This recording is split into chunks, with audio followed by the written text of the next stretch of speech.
Initialement affaibli, le système de santé guinéen a encore de plus été fragilisé par la survenue de l'épidémie de la maladie à virus Ebola. Les services de santé tournaient au ralenti. Cela était dû principalement à la rupture des confiances des populations vis-à-vis des professionnels de santé, mais aussi au manque et à la vétusté du matériel et des équipements appropriés dans les formations sanitaires. Cela avait une répercussion sur la santé des populations de la région. Par rapport au passé, on était obligé, par rapport à l'hématologie, de compter les cellules blanches au microscope, les cellules rouges, le taux d'hémoglobine, ainsi de suite. Nous pouvons faire de fois certaines erreurs, c'est juste par rapport à une estimation.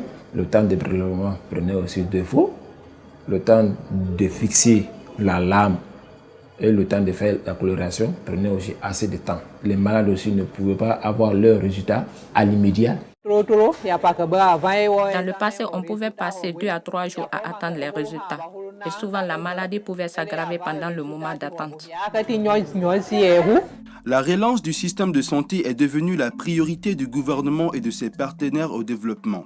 Nombreux donateurs, y compris la Banque islamique de développement, BID, et le Fonds des Nations Unies pour l'enfance UNICEF, se sont investis pour renforcer les plateaux techniques des hôpitaux régionaux et préfectoraux, par la mise à disposition d'équipements biomédicaux, de réactifs et de consommables, ainsi par la formation du personnel à leur utilisation. On a reçu beaucoup de matériel qui nous a permis à rehausser notre plateau technique.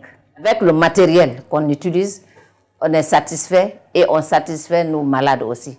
Nous sommes quittés de la phase archaïque à une nouvelle phase. Un malade qui arrive à l'immédiat, dans 15 minutes ou dans 10 minutes, doit recevoir son résultat. Le plateau technique de l'hôpital régional aujourd'hui n'a aucune différence du plateau technique de l'hôpital préfectoral.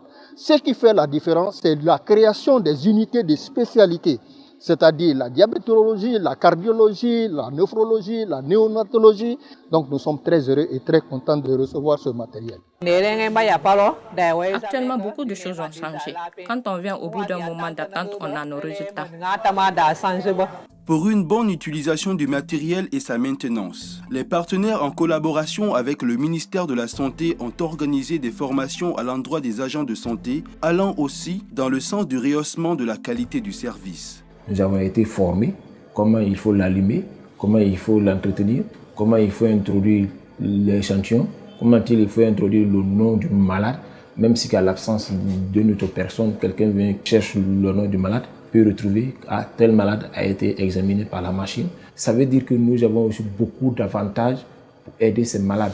On a quand même reçu beaucoup d'informations sur les robots. On a commencé nos premières visites avec les survivants d'Ebola. Par jour, on peut faire 50 et puis le résultat sort en un intervalle de 2 heures. Même les pèlerins maintenant, au lieu d'aller Conakry faire leurs tests là-bas, tous ceux de la région forestière, ils viennent, on fait ici et puis c'est impeccable.